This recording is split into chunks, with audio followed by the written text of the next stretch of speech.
All right, it's time to elevate. We are back, another episode of Young Realty Academy with Stephen Young here. So this week I'm giving you a case study. It's one of my own personal case studies because I was going to rent this property. So it's quite near and dear to me. Unfortunately, we lost the property to another renter, but hey, that's life in real estate. It happens. I can't lose sleep over it. It was a great opportunity, but it wasn't meant to be. So we're always talking about with my clients, almost 90+% of my clients want to be homeowners, and almost everybody I've ever spoke to wants to be a homeowner. I'm here to tell you that is not what you need to be. You need to be a renter, and you need to take what you were going to put into buying that property or spending on living in a property that you own and reinvest it, redeploy it into different opportunity costs. And we're going to get through that real quick. I want to make this a fairly short video, so I'll compress it as much as I can. But for the case study, we're looking to upgrade what we already have. So the home we were looking at is this one here you can see on your screen. It's got quite nice features to it. It's not as modern as what we currently have, but it's twice the size. It's 7 bedrooms, 6 bathrooms, 3-car garage. It was huge. And like we weren't like in love with it, but as tenants and renters, sometimes it doesn't really matter about whether you love it or not because you're just there temporarily. And for us, this was an increase.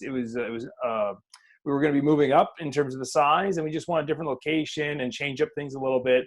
We've been in our current house for almost 6 years, so we just wanted to, it's time to expand and time to grow. So this is what we're looking at. Now, when it came down to it, why I want to do this case study this week is because this property is both for sale and for rent. If you see behind the video, you probably can't see. They're asking $3.8 million on the sale side of things, and then they're looking for, it was $7,000. But it ultimately made the lease for $6,000, which is a crazy good deal. We're actually going to get more than that.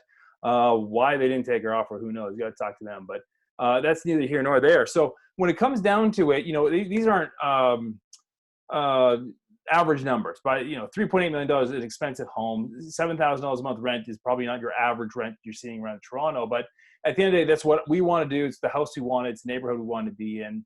And so what I wanted to show you today, though, is what the difference would be between owning that house and renting that house, and what you can do with the difference of the value of the money that you would be putting into that property and doing the opportunity cost, and what can you do with that money. So here's a spreadsheet I created to sort of answer the other question, should you rent and should you buy? And by the way, I'll go real quick to the answers. You should be renting until you have the opportunity to buy it in cash and it doesn't have more than 10% of your overall net worth. So for example, if that property is $3.8 million, you should have a net worth of $40 million otherwise, and pay for that house in cash.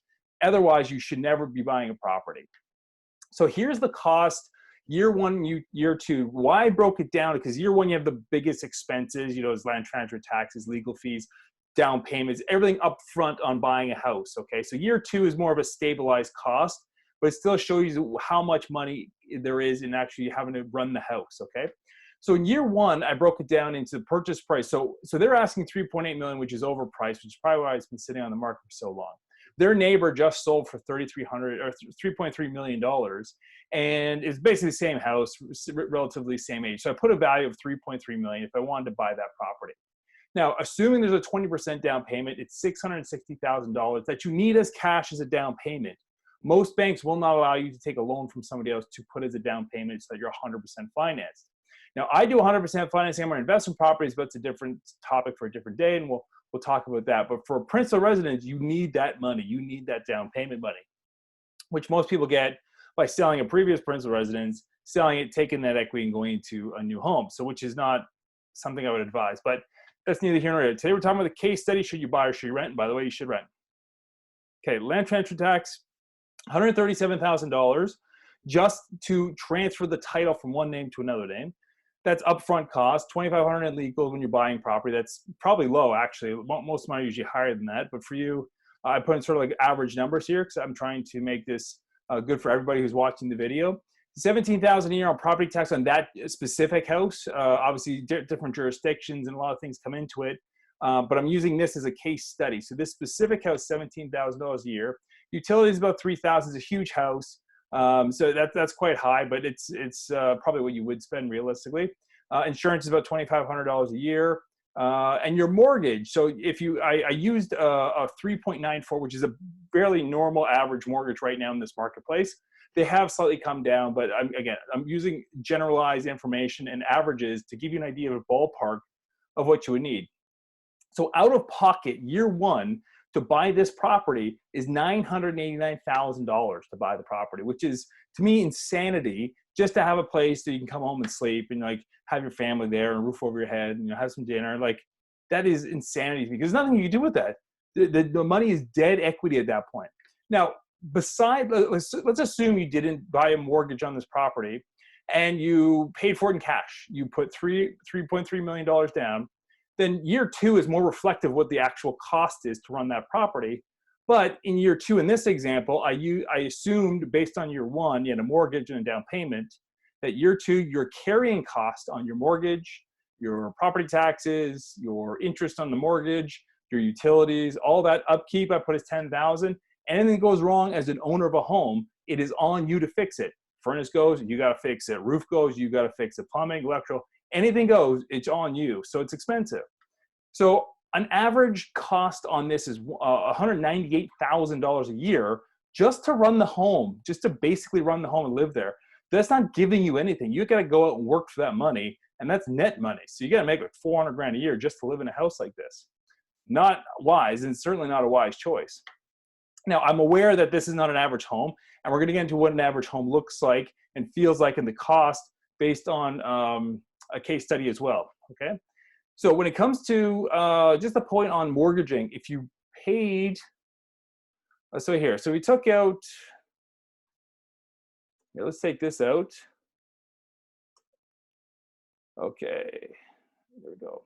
So if you took out the mortgage and you paid cash for it, it still cost you $32,000 a year to run a home that you paid $3.3 million for, which is probably low, but that's the number if it would be if you paid cash. So anybody out there saying, oh, I'm going to pay cash for my home, it's better, I paid off my mortgage, it doesn't cost you money. It costs you money. This house still costs $32,000 a year. Now, I know this is not an average house, and the average house in Toronto right now is 1.1 million, just over $1.1 million. So same example, down payment of 20%, mortgage, land transfer taxes. I got to change the land transfer tax there. It's about 34,000. Okay. So year one in an average house in Toronto, it's still going to cost you $324,000 of cash that you may or may not have, or you borrow from your parents, you borrow from a friend, or you get from another property. You need that cash to buy that property on average. The average cost on the same house, just to run the same house every year in Toronto with a mortgage, assuming there's a mortgage, is about $66,000 a year. That means you, at a minimum, have to be generating $120,000 to $150,000 a year just to pay the bills to own this house. It's crazy. It's insanity to me. But to me, it's basic. I've been doing it for so long that I don't understand why no one grasps the concept the way I do. So hopefully this message gets across to you with numbers and not just me saying, hey, do this. This is what I do. I actually rent. But what I do with the money I save, as opposed to buying a single family home, I buy a multi-residential family, I invest in mortgage, and we flip property on the short term. And when it comes to leasing, the cost of that case study we're talking about, on average, year one is $87,000, year two is $76,000, assuming there's no rent increase. So year one, why it's slightly higher is because you have like, there's like insurances and there's like first and last month's rent, but they're basically roughly the same every single year. So when it comes to it, $76,000 is all you need to rent the same property as opposed to paying $198,000. So it's almost a third of what you would pay if you own the property. So what would you do if, and oh, by the way, average leasing, just to give you a quick, about $39,000 a year or $36,000 a year in Toronto is what the average tenant would pay as the rent in Toronto. Now, what could you do with opportunity costs? So I wouldn't tell you not to rent or not to buy if I didn't give you an explanation why, what you can do with the money. So for me, I would never buy a single family home to live in it, not just because of affordability, not just because of the fact that like the cost is outrageous, but the fact that what you can do with the cash is astronomical compared to what that house is actually going to do for you over the course of your lifetime. So the first home we looked at, the case study, when I was going to, you need about $900,000 to put down as cash. For me, the three basic ones I do: buy rental property, lend money, and doing condo flips. Here's the value. So for $900,000, you can earn $54,000 a year with that money at a 6% return, which is a very low percentage return, by the way, for our properties. But I use that as a small benchmark. Lending properties, 14%. That's also low, but it's about average for a lot of people out there who are doing it. That's $126,000 a year, which, by the way, if you go back to the mathematics of it, $78,000 a year to rent that same 7,500 square foot property, I'd be making $50,000 a year by living in a house that's twice the size and lending out my money to people. Very safe, very secure. But what I do and what I love doing is condo flipping. 30% return, that's usually done in a very short compressed window, and we don't use a lot of money down. So 900,000 goes a long way. We'd ramp that up to probably like 10 to 12 properties at a time with that kind of cash at hand, and that's what we're doing. And that's what you need to be doing too.